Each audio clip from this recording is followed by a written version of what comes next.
चीन ने शक्ति प्रदर्शन का जारी किया वीडियो। हाईटेक वेपन से पीएलए की 75वीं ब्रिगेड की वॉर ड्रिल। रॉकेट लॉन्चर से वॉर एक्सरसाइज करते दिखाई दिए चीनी सैनिक। कुछ दिन पहले ही जवानों ने मनाई थी इंस्टॉलेशन सेरेमनी। अब आप देखिए, एक तरफ शिगात्से में हमने आपको दिखाया वो तैयारी, वो तैनाती, और दूसरी तरफ आप देख रहे हैं वॉर ड्रिल। इसका मतलब यह है कि सारे डॉट्स अगर आप कनेक्ट करें तो आपको पहले से नियोजित, पूर्व नियोजित साजिश जिसको कहते हैं वो पूरी दिखाई दे जाएगी।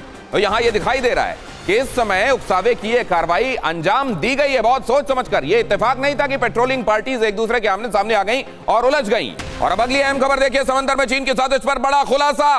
कुछ दिन पहले हिंद महासागर क्षेत्र से गुजरा था चीनी जासूसी जहाज युआंग वांग 5 वॉरशिप।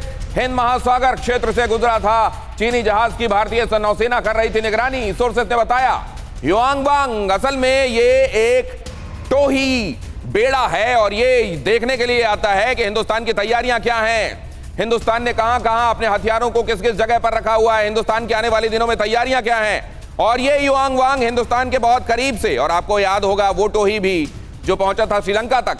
ये जो चीन कर रहा है, जाहिर है इससे इंफॉर्मेशन गैदरिंग के बाद वो एक नापाक डिजाइन बनाता है और इस डिजाइन को अंजाम देने की कोशिश करता है। अगली अहम खबर देखिए, तवांग में चीनी सैनिकों से झड़प पर बड़ा अपडेट देखिए। चीन की टॉप लीडरशिप ने दिया तवांग में घुसपैठ का आदेश। सोर्सेस ने बताया टॉप लीडरशिप के इशारे पर पीएलए ने किया प्लान तैयार। पीएलए ईस्टर्न थिएटर कमांड को सौंपी गई थी जिम्मेदारी। मतलब इसका ये कि अचानक पेट्रोल पार्टीज और वहां पर सेनाएं आमने सामने, उसके कुछ जवान आकर उलझ गए हो, ऐसा नहीं है। ये बाकायदे टॉप लीडरशिप ने आदेश दिया और उसको एग्जीक्यूट किया गया चाइना की पीएलए की तरफ से। ये बात और है कि वो मुंह की खाकर चले गए। चीन की घुसपैठ कब ये जल्दी से मैं आपको दिखाता हूं और उसके बाद मैं आने वाला हूं दीपक सर, राकेश सर आपके पास। प्रोफेसर राकेश कुमार हमारे साथ हैं। बहुत जल्दी से ये देखिए जरा, ये लावा कहां खत बता रहा है। अब वो जगह देखिए, यहां देखिए, ईयर देखिए और उस साल घुसपैठ जैसी घटनाओं की संख्या देखिए।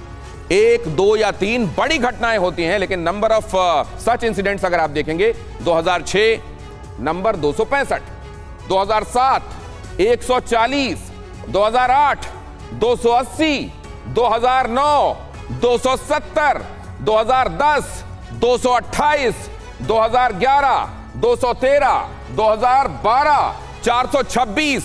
क्या आप देख रहे हैं?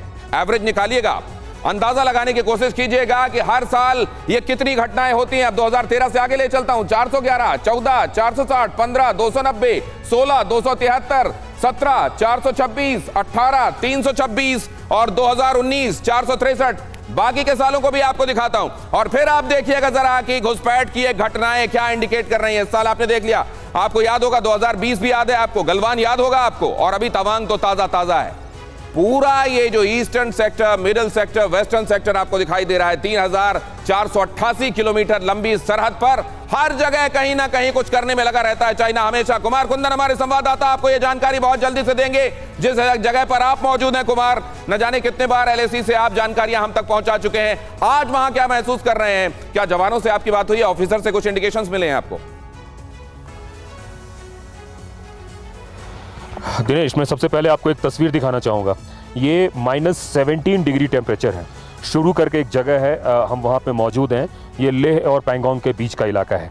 मैं सिर्फ ये बताना चाहता हूँ, यहाँ से बमुश्किल से 100 किलोमीटर की दूरी पर गलवांग है और वहाँ का टेम्परेचर अभी 22 से 25 के आसपास होगा, माइनस में। आप सोचिए, इतनी विपरीत परिस्थिति में हमारे देश के जवान देश की सीमाओं की रक्षा कर रहे हैं।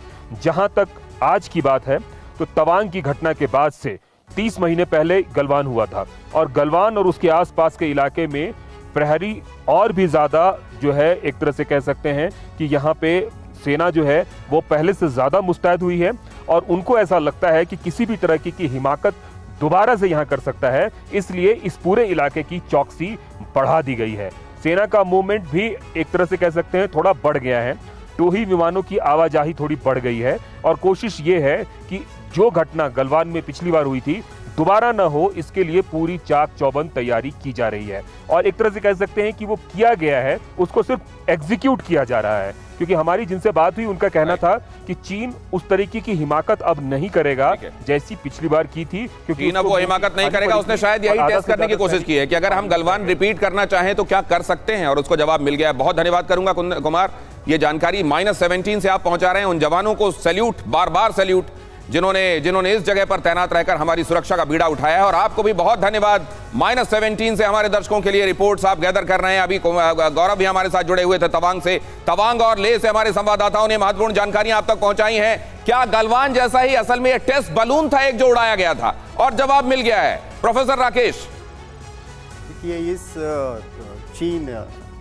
भारत और चीन का जो अभी यांगत्से में, अरुणाचल प्रदेश में जो घटना घटी है, उसको काफ़ी गहरे, मतलब आइसोलेशन में नहीं देखने की ज़रूरत है। इसको आप चीन के जो इंटरनल जो डोमेस्टिक पॉलिटिक्स है उससे भी देखा जाए, क्योंकि अगर आप इतिहास को पलट के देखते हैं तो 1962 की जो लड़ाई हुई थी, उस दौरान माओ ज़ेडुंग की जो इकोनॉमिक पॉलिसी फेलियर जो थी, जो उसके चलते उन्होंने एक अपनी इज्जत बचाने के लिए अपनी, अब आप ये कह रहे हैं कि ग्रेट लीप फॉरवर्ड की इज्जत बचाने के लिए 1962 हुआ था जी। और इस बार वहां पर जीरो कोविड के चलते जो भद्द पिटी हुई है, उसके चलते वो ध्यान बटाने की कोशिश कर रहे हैं।